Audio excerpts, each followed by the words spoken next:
"I just bought a $5 million oceanfront villa," I whispered to myself as I stood on the wide balcony, the salty wind from the Atlantic brushing against my face.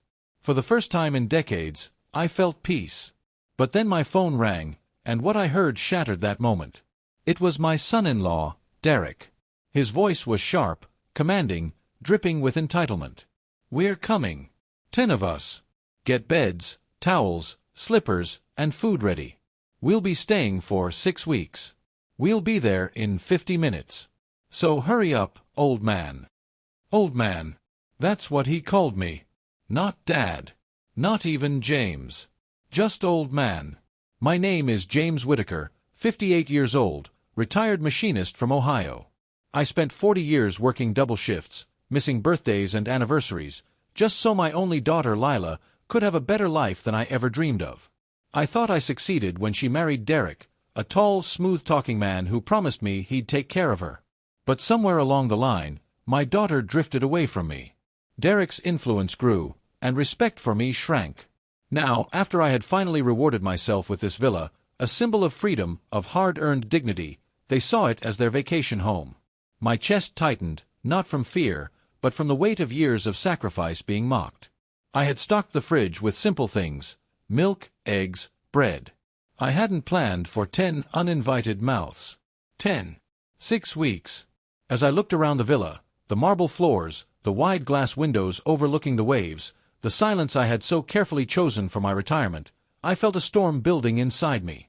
For decades, I bent over backward for everyone. I gave. I provided. I endured. Now, with this call, I realized something. Derek didn't just want a place to stay. He wanted to remind me that I was still the servant, still the workhorse, still the old man. But as I hung up the phone, a strange calm settled over me. I smiled. Not the smile of surrender.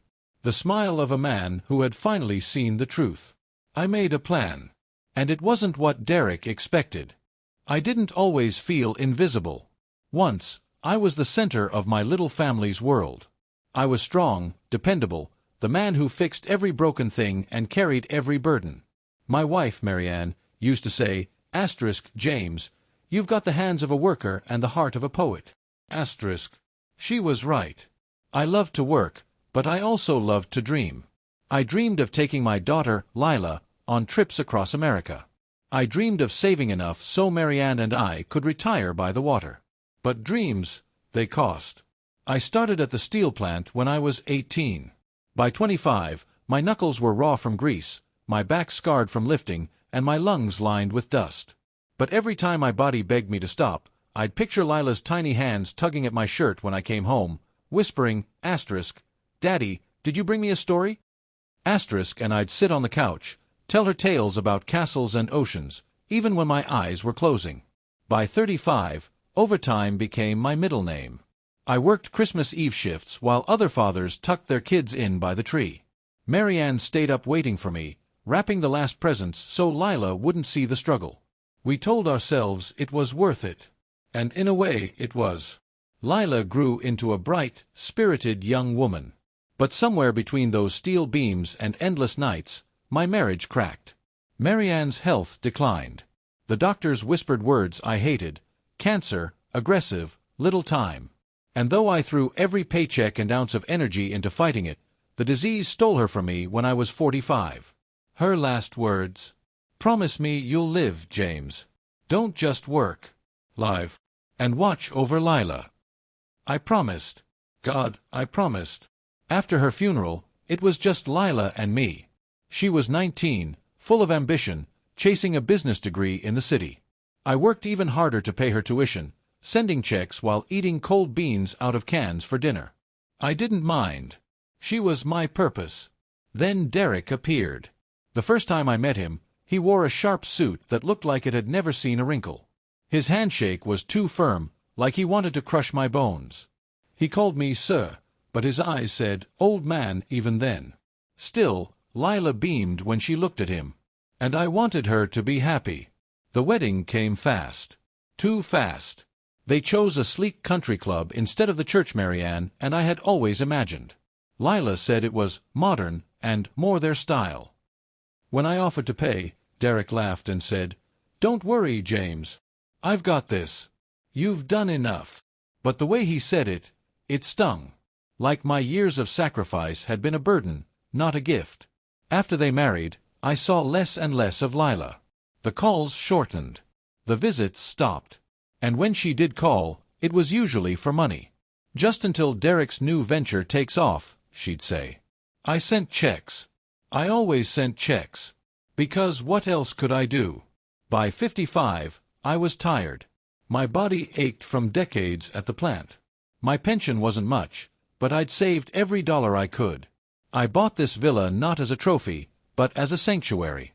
A promise to Marianne that I'd finally live. A place where maybe, just maybe, Lila would visit and remember her father wasn't just a wallet, but a man who loved her. But instead of joy, the villa became fuel for Derek's greed. I still remember the first time they visited. Lila swept through the doors, sunglasses on, as if she owned the place. Derek strutted behind her, carrying nothing but entitlement. Their kids, my grandchildren, ran wild through the halls. I tried to hug them, but they wriggled away, more interested in the big-screen TV. At dinner, Derek leaned back in his chair and said, "You know, James, a house like this shouldn't just sit empty when you're not here. We could make good use of it. Family trips. Business retreats. 6 weeks here, 6 weeks there. It's a shame to waste space." I laughed politely then. But inside, my stomach turned. Family. He used that word like a weapon. As years passed, Derek grew bolder. He'd text me, not ask, text me asterisk. "Stock up the fridge, James. We're coming. Make sure the kids have Wi-Fi passwords ready. Don't forget, Lila likes the good wine." Each time, I obeyed. I told myself it was for Lila. For the grandchildren. For Marianne's wish that I protect our daughter. But every time, I felt myself shrinking. Until last week. Last week, something shifted. I was walking along the beach, watching the gulls dive into the surf, when I saw an old couple holding hands. They laughed as the waves soaked their shoes. They looked free. Alive. And I thought, that should have been me and Marianne, Then I thought, why not me still? Why should I be their servant? Why should I allow Derek to treat me like a doormat in my own sanctuary? When Derek called today with his orders, 10 people, 6 weeks, hurry up old man, I felt the old James die. The one who always bent. The one who always said yes. But another James, one Marianne would recognize, rose inside me.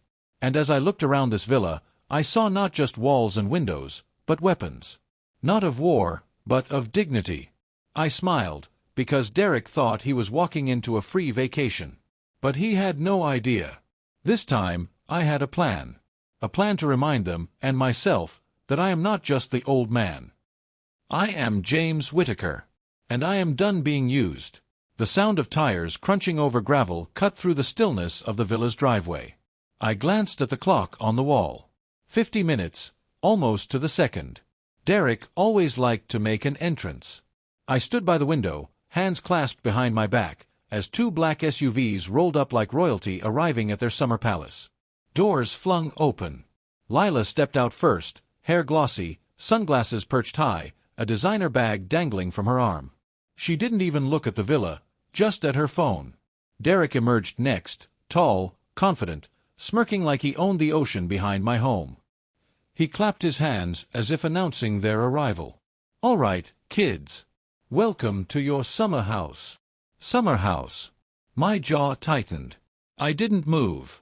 One by one, the grandchildren spilled out, shouting, dragging suitcases bigger than they were. 2 teenage boys shoved each other while a younger girl whined about the heat. Then came Derek's sister, her husband, their 3 children, and finally his mother, fanning herself dramatically as though she had been dragged into exile rather than a beachside paradise. 10 of them. 10 whirlwinds of noise and chaos, stomping across the pristine driveway, dragging their entitlement through the front door. I opened it before Derek could knock. "Well, there he is," he said, clapping me on the shoulder hard enough to sting. "The man of the hour. Our host with the most." I smiled thinly. "Welcome." Lila finally looked up, her lips curling into a faint smile. "Hi, Dad." No hug. Just those 2 words, flat as paper. The kids ran past me without a word. Upstairs, I heard doors slamming and voices shouting, "I want this room!" Derek walked in like a real estate agent showing off property he already owned. "Place looks good, James. You've been keeping it up." "Nice. Very nice." He snapped his fingers at me like I was staff. "We'll need dinner in about 2 hours. Something simple but filling. Kids are picky, but you know the drill. Oh, and extra towels in every bathroom. Slippers too. Don't want sand everywhere." His mother sniffed the air. "Smells musty. Hope the sheets are clean." Lila tapped her phone. "Dad, the Wi-Fi password." I stood in the middle of my living room, listening to the storm take over my home, and felt strangely calm. Because everything was happening exactly as I expected. "Dinner in 2 hours," I repeated softly. "Of course." But my plan was already unfolding. The first phase was simple. Give them what they wanted.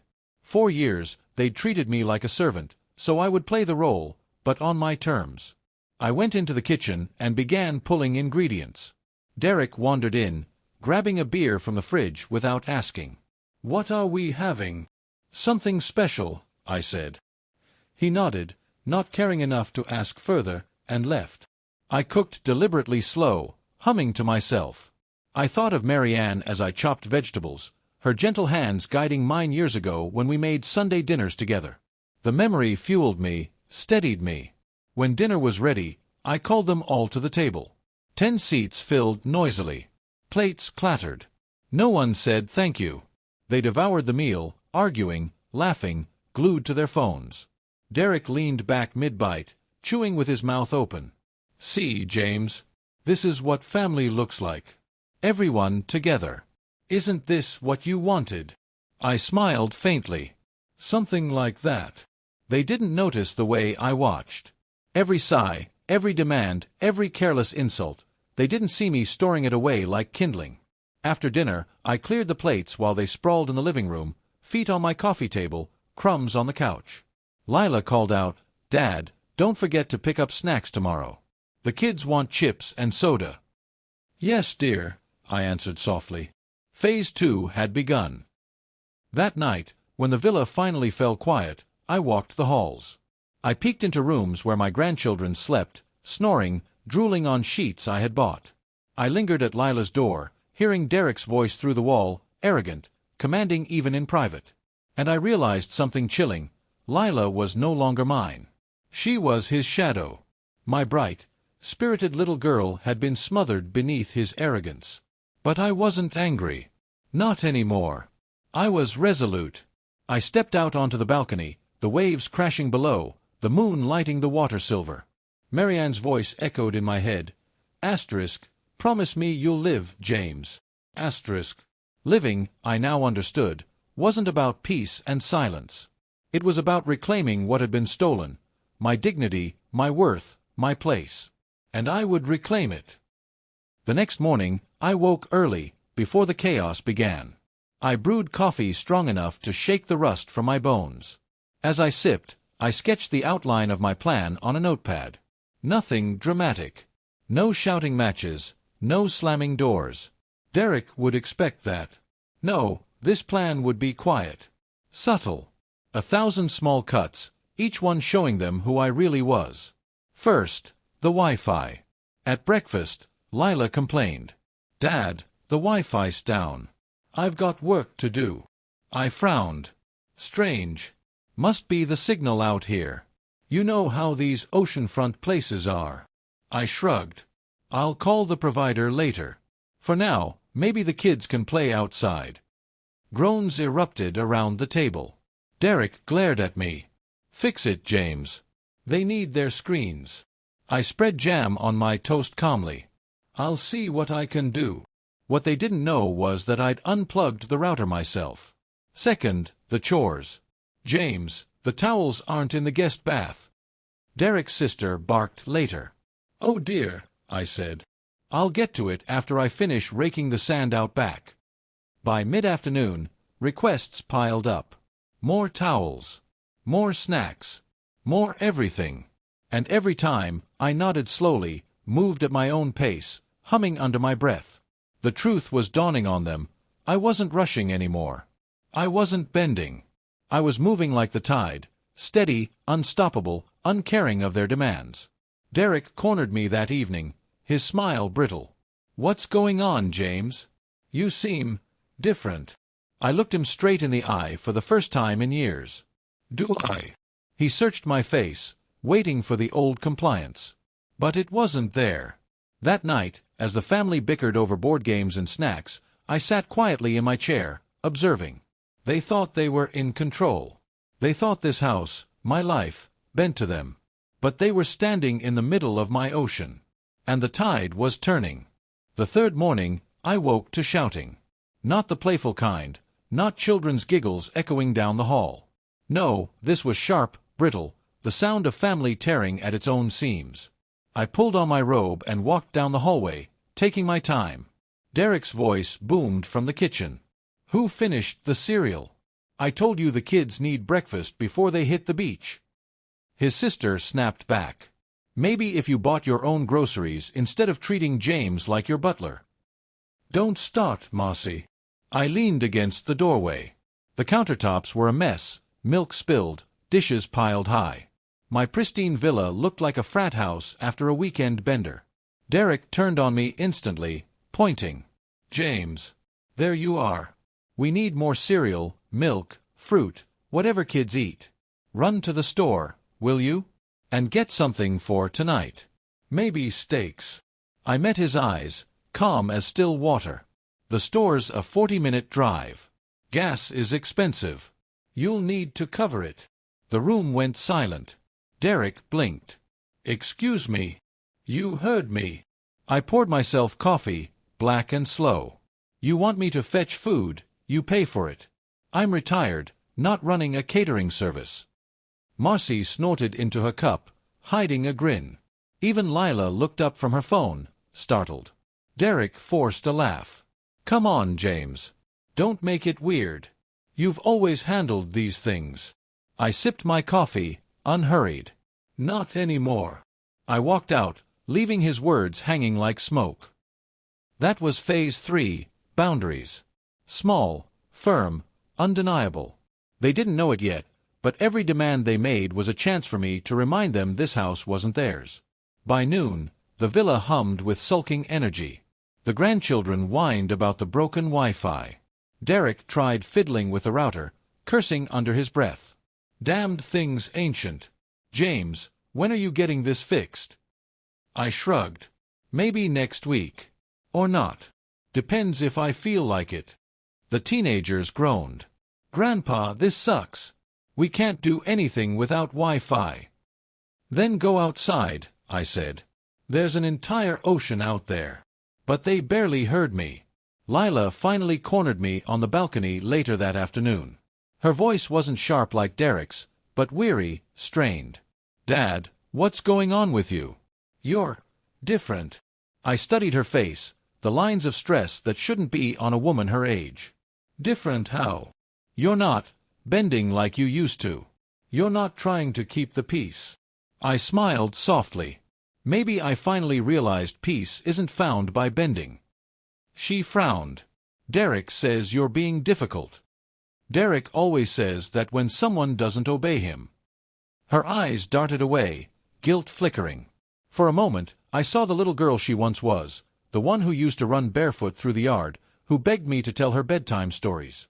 But then the mask slid back into place. "I just don't want conflict," she murmured.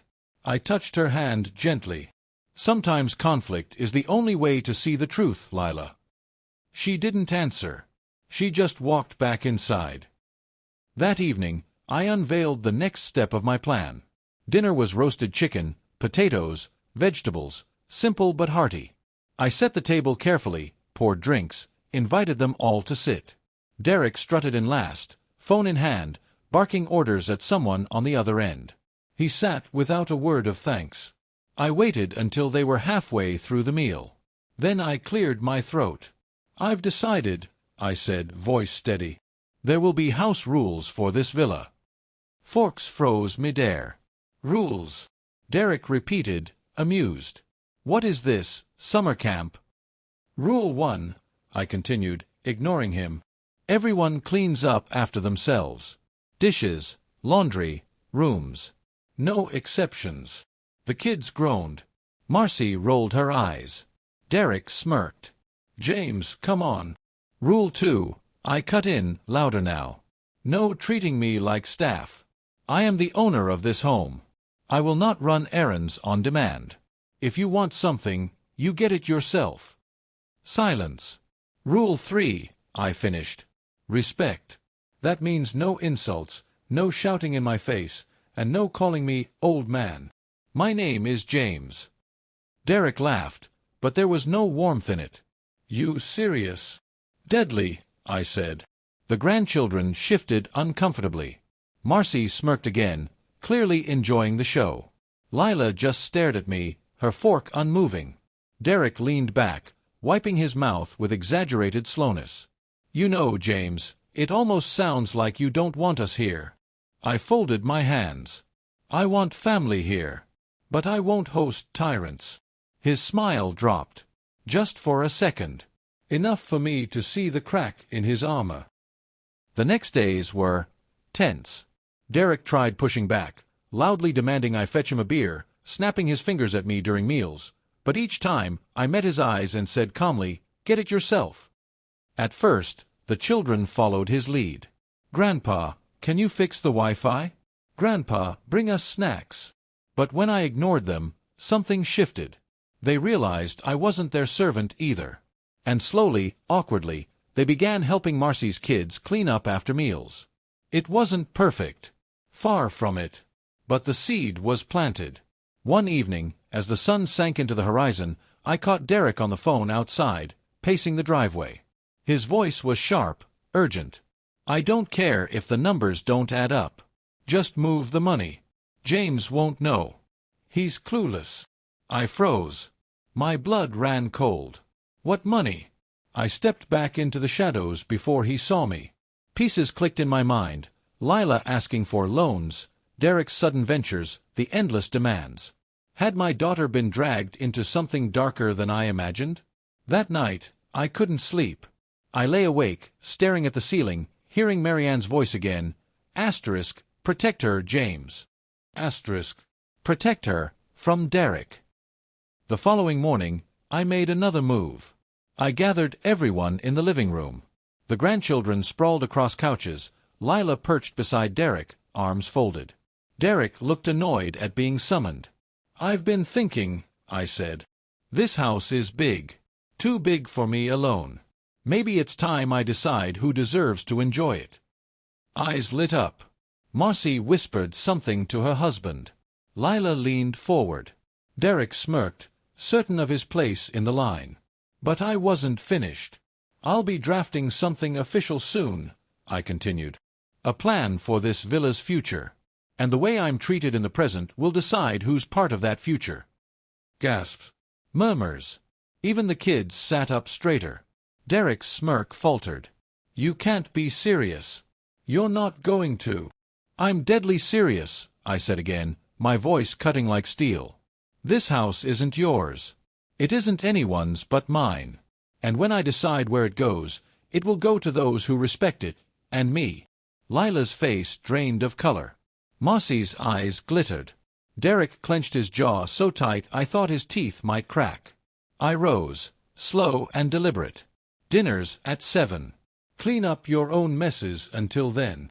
I walked out to the balcony, leaving them stunned in my wake. The tide was turning faster now. And I knew, soon, very soon, the storm I was stirring would break Derek wide open. I couldn't get Derek's words out of my head. Asterisk, just move the money. James won't know. He's clueless. Asterisk, clueless. That was the word he'd used, like I was some senile fool fumbling through retirement. But I wasn't clueless. I had spent 40 years balancing overtime paychecks, union dues, medical bills, and tuition fees. Numbers were the one thing I understood better than most. That night, while the villa slept, I sat at the dining room table with a notebook and pen. I listed every time Lila had asked me for help since marrying Derek. The timeline told a story I had ignored for too long. The amounts had grown larger each year. The explanations got vaguer: business opportunity, short-term loan, covering expenses until Derek gets paid. And now, he was shifting money behind her back. Or maybe with her blind approval. I felt anger rise, hot and sharp, but I steadied it. This wasn't about rage. Rage was loud. My weapon would be silence. Calculation. Precision. The next morning, Derek was already in the kitchen, sipping coffee like he owned the place. He grinned at me. "James, we'll need more cash for outings. Can you front me a few hundred? I'll pay you back when the next deal closes." I stirred my oatmeal slowly. "What deal is that?" He froze for half a second, then laughed. "Just a little real estate project. You wouldn't understand. But don't worry, we're set to make a killing." "Real estate," I repeated. "Funny. Because last night you sounded more like a man begging to cover losses." His grin vanished. "You were listening." "I live here," I said simply. He slammed his mug down, ceramic cracking. "Stay out of my business, James. You don't know what you're talking about." I held his gaze. Silent, letting him feel the weight of my suspicion. Later, I pulled Lila aside while she folded beach towels. "Honey," I said gently, "does Derek tell you everything about his work?" She hesitated. "Of course he does." But her eyes betrayed her. I touched her hand. "Marianne used to hide things from me. She thought she was protecting me from bad news.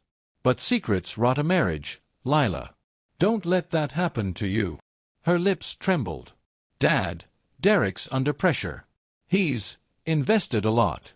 If it goes well, we'll be fine." "And if it doesn't?" I asked. She swallowed hard, folding the same towel 3 times. That afternoon, while everyone was at the beach, I went to Derek's room. Not sneaking. Not snooping. Just looking. On the nightstand sat his laptop. Locked, of course. But beside it was a stack of papers, receipts, invoices, bank statements carelessly tossed aside. I leafed through them slowly. Numbers. Always numbers. Huge withdrawals, risky transfers, balances that dipped lower than they should. And one line that made my chest ache: withdrawal from Lila Whitaker Trust Fund. $85,000,000. The trust fund.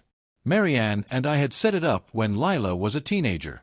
Money scraped together over years, meant to protect her if life ever turned cruel. And Derek had drained it. I set the papers down, my hands trembling. Not from fear. From fury. I wanted to storm down to the beach and drag him out by his collar. But I didn't. Not yet. Because fury would make me reckless. And Derek thrived on chaos. No, this would be slower. Smarter. That evening, I invited everyone to dinner on the patio overlooking the ocean. The sky burned orange, waves rolling soft against the sand. I grilled fish, corn, and vegetables, just like Marianne used to. The smell filled the air, warm and comforting. They all gathered, noisy as usual. Derek talked loudly about his business trips to New York. His mother complained about the salt in the air. The kids fought over the biggest piece of corn. I waited until their plates were full, until their mouths were busy chewing. Then I spoke. "I've been thinking about legacies," I said. The table quieted. "This villa," I continued, "represents my life's work. 40 years of sweat, sacrifice, and saving. And I intend to leave it only to those who honor that sacrifice." Derek laughed, nervous. "James, come on. We all know where it's going. To Lila, naturally." I met his gaze. "Maybe. Or maybe not. Maybe it goes to those who prove they value me, not just my property." A ripple of tension spread across the table. Lila's fork froze midair. Mossie's eyes gleamed with interest. Derek's jaw tightened. "What are you saying, James?" he demanded. "I'm saying," I replied, "that the future of this villa is uncertain, and your behavior here will decide everything." The silence that followed was heavier than stone. Over the next few days, the mood shifted. The grandchildren, sensing opportunity, began treating me differently. They said, "Thank you." They offered to set the table, to carry plates. Even Marcy's children helped sweep the patio. Derek noticed. He tried to laugh it off, but the harder he grinned, the darker his eyes grew. He was losing control. One night, I overheard him snapping at Lila in their room. "Your father's playing games. He's manipulating everyone." "No," she whispered. "He's just reminding us of who he is."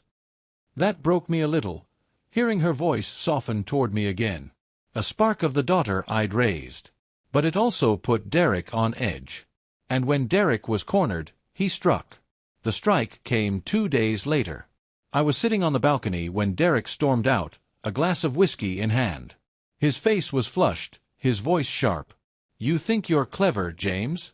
Dangling this house over everyone's head like a carrot? You think they respect you? They're just playing along to get a piece of the pie." I sipped my water calmly. Maybe. Or maybe they're learning respect they should have shown years ago. He stepped closer, sneering. "You're weak. Always have been. That's why Marianne carried this family. That's why Lila looks to me now. You're just an old man with a house he doesn't deserve." My chest ached at Marianne's name, but I didn't flinch. I just smiled faintly. "Funny," I said. "For a man who claims I'm weak, you sure depend on me a lot. My money, my house, my patience. Without me, what do you have, Derek?" His nostrils flared. For a moment, I thought he might hit me. But then he spun on his heel and stormed back inside. I let out a slow breath. The tide was shifting faster now. That night, while the house slept, I gathered the papers I'd found in his room. I scanned every line, every figure, and tucked them into a folder. I had evidence now, proof of his theft, his lies, his manipulation. I whispered into the darkness, "Don't worry, Marianne. I'll protect her. I'll protect Lila." And for the first time in years, I felt not just like a father. I felt like a guardian again. I held the folder in my hands all morning. Its weight felt heavier than paper. It felt like 40 years of sacrifice, of trust, of everything Marianne and I had saved for Lila, stolen. But I didn't rush. No, rushing was Derek's style. He thrived on chaos, on cornering people into quick decisions. My strength had always been patience. I'd spent decades bending steel, waiting for the molten heat to cool before shaping it. And now, I'd do the same with Derek. The first move wasn't to confront, but to plant doubt. At breakfast, the family was noisy as usual. Kids bickered over pancakes, Marcy complained about the coffee, and Derek scrolled his phone, pretending not to hear any of it. I waited until the noise peaked, then spoke lightly. "Funny thing," I said. "I was sorting through some old papers last night. Came across Marianne's trust fund for Lila. You remember that, don't you, honey?" Lila's fork froze midair. Her eyes darted to Derek. "Yeah, I remember." I nodded. "It was supposed to be untouched until you needed it for something big, like a house or the kids' college. Marianne was so proud we saved that for you." The room quieted. Even the children noticed the shift in tone. I smiled faintly. Imagine my surprise when I saw a withdrawal slip. 85,000. Gone. The silence was deafening. Lila's face drained of color. Derek slammed his phone onto the table. "James, that's private business. None of your concern." "Private?" I tilted my head. "When it's my wife's savings, my life's work, my promise to protect our daughter?" Lila's voice cracked. "Derek, is that true?" He forced a laugh. "Of course not. James is confused. He's old. Probably misreads something." I leaned forward, eyes locked on his. "I know numbers better than you know your own reflection. Don't you dare say I misread." For a moment, no one breathed. Then Marcy, smirking, whispered just loud enough, "Looks like the golden boy's slipping." Derek shot her a glare sharp enough to cut glass. I rose from the table, calm as ever. "I'll be on the balcony if anyone wants the truth." and I left them stewing in silence.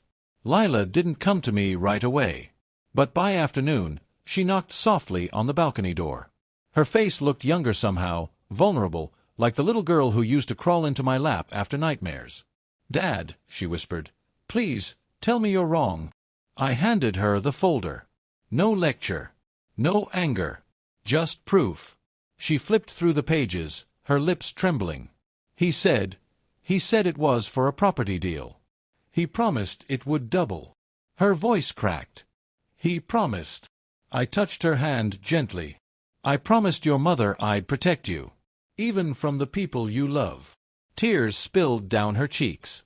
For the first time in years, she collapsed into my arms, sobbing. I held her tight, staring over her shoulder at the endless horizon. And I vowed, this wasn't just about me anymore. This was about saving her. But Derek wasn't done. That evening, he stormed into my study while the family was distracted with TV. He slammed the door behind him, his face red with rage. "You think you've won, old man? You think showing her a few papers makes you clever?" I closed the folder calmly. "It makes me honest. Something you wouldn't understand." He leaned in, his breath hot with whiskey. "You ruined this marriage. You'll never see your daughter again. You'll die alone in this mausoleum of a house." I didn't flinch. I simply smiled. "I already live alone, Derek. The difference is, I'm not afraid of it. You are." His fists clenched. For a moment, I thought he'd swing. But he didn't. He stormed out, slamming the door so hard the frame rattled. The next day, I shifted into phase 2, exposure by silence. I didn't argue. I didn't shout. I just let the cracks show themselves. At lunch, I accidentally left the folder on the counter. Marcy found it. Her sharp eyes scanned the numbers before Derek snatched it from her hands. But not fast enough. She whispered to her husband, and soon whispers spread like wildfire. By evening, everyone in the villa knew. Derek's broke. Derek stole from Lila's fund. Derek's deals aren't deals at all. The man who strutted in like a king was suddenly on trial in his own court. His voice got louder, his explanations more desperate, but the more he talked, the less anyone believed. Even his mother, once so quick to criticize me, looked at him with something close to shame. That night, Lila came to me again. Her eyes were swollen, her hands trembling. "Dad," she whispered, "I don't know what to do." I brushed her hair back gently. "You do. You've always known. You just needed proof." She shook her head, tears falling. "I thought he loved me." I sighed, my chest heavy. Love doesn't drain your future to feed itself. Love builds.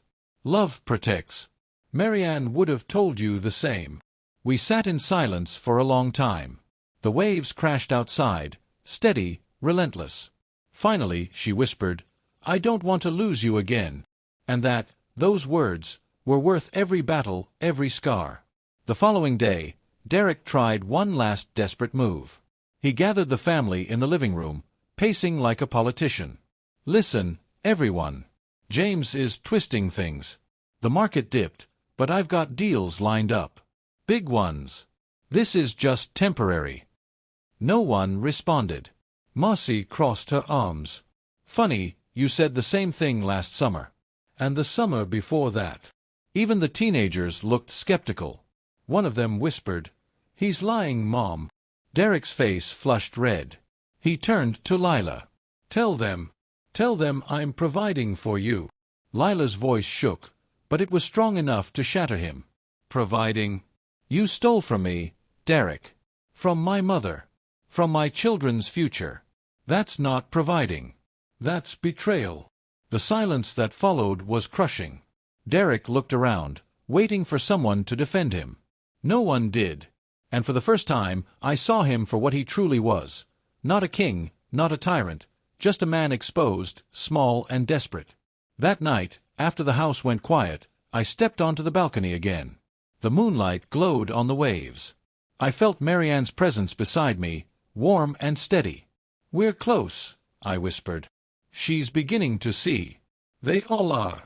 And for the first time in decades, I felt something I thought I'd lost forever. Hope. The villa had gone quiet after Derek's humiliation. For days, meals were eaten in near silence, and the man who once barked orders now sulked in corners, drinking more than speaking. The air was heavy, charged with unspoken truths. But I knew something: a cornered man doesn't stay quiet forever. He strikes. And Derek was a striker. It happened on a Sunday morning. The children were outside chasing seagulls on the sand. Lila was folding laundry in the living room. I was in my study, jotting in Marianne's old leather journal, when I heard the front door slam open. Heavy footsteps stormed through the hallway, followed by Derek's voice, loud, wild, unhinged. "Everyone in the living room." No. My heart steadied. This was it. His last gambit. I closed the journal and walked out. Derek stood in the center of the room, chest puffed, eyes bloodshot. In his hand, he waved a set of papers. "You all think James is some saint? Some wise old man? He's a fraud. He's been hiding things from you. He thinks he's better than us." The family gathered, murmurs rippling. Marcy frowned. "What are you babbling about, Derek?" He slammed the papers on the coffee table. "Here. Proof. The villa. He didn't even buy it with his own money. He used our family's money. Lila's inheritance, my deals. He tricked us all." Gasps filled the room. Lila's hands shook as she reached for the papers. I didn't move. She skimmed them quickly, her face paling. Then she turned to me. "Dad, what is this?" Derek smirked, savoring the moment. "Tell her, James. Tell her you bought this fancy palace by draining the same accounts you accused me of touching. You're no better than me." The room pulsed with tension. All eyes landed on me. And I did what Derek never expected. I laughed. Not a mocking laugh, but a deep, weary chuckle that came from my belly. "Oh, Derek," I said, shaking my head. "You really are desperate." His smirk faltered. I walked to the table, picked up the papers, and held them up for everyone to see. "These are forged. Poorly, I might add. The signatures don't match. The dates don't align. Anyone with eyes can see that." I set them down gently. The villa was purchased with my pension, my savings, and the sale of the farm Marianne and I kept for 40 years. Every cent was mine. I owe no one. Not the bank. Not you. Certainly not your scams. Murmurs rose again, this time laced with doubt, not toward me but toward Derek. Marcy snorted. "You couldn't even fake a signature, right?" Her husband muttered, "Pathetic." The teenagers whispered and laughed behind their hands. Derek's face turned crimson. "He's lying. He's twisting everything. Can't you see? He's turning you against me." Lila stepped forward, her voice trembling but clear. "Derek, stop. Just stop." He grabbed her arm. "You're my wife. You're supposed to believe me, not him." The room froze. My chest tightened as I saw Lila wince under his grip. That was it, the line he should never have crossed. I stepped forward, my voice calm but iron. "Let her go, Derek." His eyes snapped to me, wild and bloodshot. "Or what? You'll throw me out? You think this family will choose you over me?" Before I could answer, Lila yanked her arm free. "I already have." The words hung in the air like a thunderclap. Derek blinked, stunned. Lila's eyes filled with tears, but her voice was firm. "I believed your lies for years. I defended you. I turned my back on my father because you told me to. And what did you do? You drained me. You drained us. And now you dare lay hands on me in front of my family." Derek's mouth opened and closed like a fish gasping for air. Lila turned to me, tears rolling down her cheeks. "Dad, I'm so sorry." I shook my head gently. "No apologies, sweetheart. Just truth." She collapsed into my arms, and I held her tight, my heart breaking and mending all at once. Behind us, Marcy clapped slowly, sarcasm dripping. "Well, that's that. Golden boy dethroned." The room chuckled nervously, but Derek's rage only deepened. He grabbed the fake papers and shredded them, tossing the pieces into the air like confetti. "You'll regret this. All of you." I'll find another way. You can't cut me out." Then he stormed out the door, slamming it behind him. The silence left in his wake was thick. The children peeked through the balcony door, confused and frightened. I kissed Lila's forehead. "It's over, honey. He's shown himself." But in my gut, I knew it wasn't truly over. Men like Derek don't vanish quietly. They linger. They scheme. Still, the tide had turned. That evening, as the family ate in uneasy peace, I noticed small shifts. The kids laughed more freely. Marcy, for once, didn't sneer at me. Even Derek's own parents avoided defending him. And Lila, she sat close to me, her hand resting on mine. A small, simple gesture that meant the world. After dinner, she and I walked along the beach under a fading sun. She spoke quietly, as though afraid to break the spell. "I wasted so many years," she said. "I chose him over you. Over Mom's memory. I let him convince me you were nothing but an old burden." I squeezed her hand. "You chose love, Lila. That's never wasted. But now you see the truth. That's what matters." She nodded, tears glistening. "I don't know what comes next. Divorce. Maybe. But I know one thing. I'm not letting him destroy us anymore." The waves crashed, steady and eternal. I looked at her, the daughter I thought I'd lost, and whispered, "Your mother would be proud." She leaned her head against my shoulder. And for the first time in years, I felt like a father again. But peace is fragile. Late that night, long after the house had gone quiet, I heard a car engine roar outside. I peeked through the curtains and saw Derek's SUV parked crookedly in the driveway. He stumbled out, drunk, shouting at the night. "You think you beat me, old man?" he slurred, waving a bottle. "This isn't over." The porch light flicked on. Marcy's husband shouted through the window, "Go sleep it off, Derek." But Derek only grew louder. "She's my wife. This is my family. My house. You can't take them from me." I stepped onto the porch, arms folded, voice calm as the sea. "Go home, Derek. You've already lost." He staggered toward me, bottle in hand, eyes blazing with drunken fury. "I'll burn this place down before I let you win." Gasps sounded from the doorway. Lila, the kids, everyone had gathered, fear etched on their faces. And in that moment, I knew. The final move was mine to make. The porch light cast Derek in a jagged shadow, his body swaying, the bottle dangling from his hand like a weapon. His words, slurred and venomous, sliced through the humid night air. "I'll burn this place down before I let you win, old man." Behind me, the family gasped. I felt their fear pressing against my back. For years, Derek had ruled them with bluster and manipulation. And now, stripped bare, all he had left was chaos. I raised my voice, steady, unshaken. "Derek, put the bottle down." He stumbled closer, his shoes scraping on the stone walkway. "You don't tell me what to do. This is my life, my family, my legacy." I shook my head slowly. "Your legacy lies, debt, betrayal. You don't own a thing here. Not this house. Not my daughter. Not even your own dignity." The silence after those words was crushing. For once, Derek had no quick retort. His face twisted, half fury, half desperation. "Shut up," he roared, swinging the bottle. I didn't move. I didn't need to. Because just then, 2 police cruisers rolled into the driveway, their red and blue lights splashing across the villa walls. Derek froze. His arm dropped. Behind me, the children whispered in awe. Lila clutched the doorframe, her lips parted in shock. The officers stepped out, hands on their belts. One of them, Officer Ramirez, nodded at me. "Mr. Whitaker, you called about the disturbance." I inclined my head. "Yes." He threatened to burn the house down. Derek spun toward me, his face pale now. You called the cops." I met his eyes, calm and unflinching. "I made the call yesterday.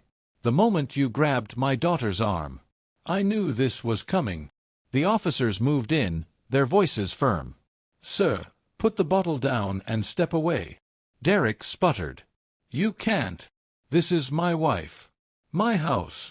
Lila's voice cut through the chaos, clear and trembling but strong enough to pierce his lies. "No, Derek. This is my father's house. And I'm not your prisoner anymore."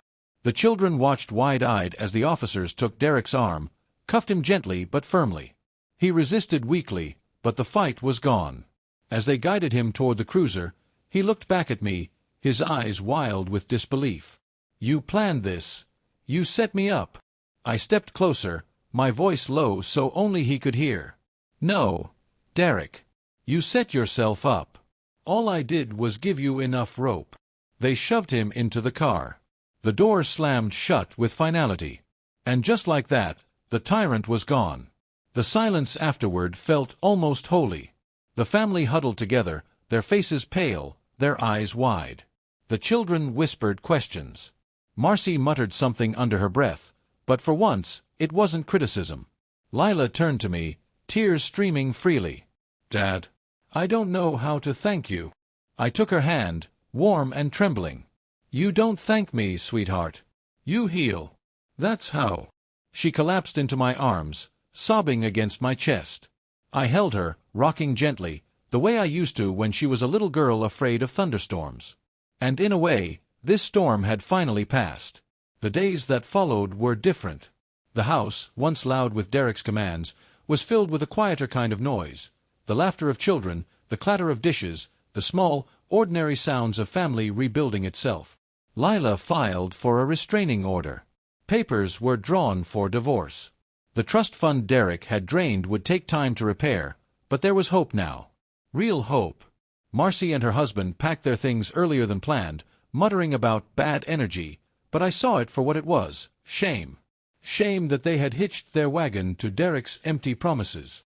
They left without fanfare, their arrogance deflated. The children, though, blossomed. They ran barefoot on the sand, built castles, begged me for stories about their grandmother. They saw me not as the old man, but as someone steady, safe, worth listening to. And Lila, my daughter, walked with her head higher. She laughed more. She cooked with me in the evenings, just like her mother used to, humming old songs. One night, as we stood on the balcony watching the ocean swallow the sun, she turned to me. "Dad," she said softly, "how did you know? How did you know he'd unravel like that?" I smiled faintly. "I didn't. But I knew this much. Truth always comes out. Lies can't stand forever. I just had to give it time." She leaned her head against my shoulder. "Mom would have been proud of you." My throat tightened. I stared out at the waves, the endless horizon, and whispered, "I hope so." Weeks later, the villa felt like a different place entirely. The rooms that once echoed with tension now breathed peace. The walls, once witnesses to manipulation and greed, now heard laughter and quiet prayers of thanks. And me. I wasn't just the old man anymore. I was James Whittaker, father, grandfather, survivor. Not bitter. Not broken. Stronger. Because I had learned something powerful in those weeks. Sometimes the best revenge isn't anger, or shouting, or even fighting back. Sometimes the best revenge is simply standing tall, letting the truth shine, and watching the darkness scatter. On my last night before the family returned to their own lives, we gathered by a bonfire on the beach. The flames crackled, the children roasted marshmallows, and the ocean whispered its eternal song. Lila sat beside me, her hand warm in mine. "Dad," she said softly, "I'm sorry for all the years I chose him over you." I shook my head. "Don't carry that weight, honey. You did what you thought was love. That's never a sin." She smiled through her tears. I don't want to waste any more time." I squeezed her hand. "Then don't. Time's a gift. Let's use it." The firelight danced in her eyes. And in that moment, surrounded by family, I realized something profound. This wasn't just my villa. This wasn't just my retirement. This was redemption. Later, after everyone drifted inside, I stayed by the fire alone. The stars glittered, the ocean roared, and I felt Marianne beside me, her presence as real as the sand beneath my feet. "We did it," I whispered into the night. "She's safe. They're safe. And I kept my promise." A tear slid down my cheek, but it wasn't from sorrow. It was from peace. For the first time in years, I felt whole. And I smiled, quietly, knowingly. Because in the end, I hadn't just survived. I had won. Did you like my story? And which city are you listening from? Let's meet in the comments. If you like the story, you can support me by sending a super thanks so I can keep bringing more stories like this. Thank you so much for your sweet support. I'm looking forward to your comments on the story. On the screen, you can see 2 new life stories that I highly recommend. There's so much more on my channel. Don't forget to subscribe. See you in the next life story.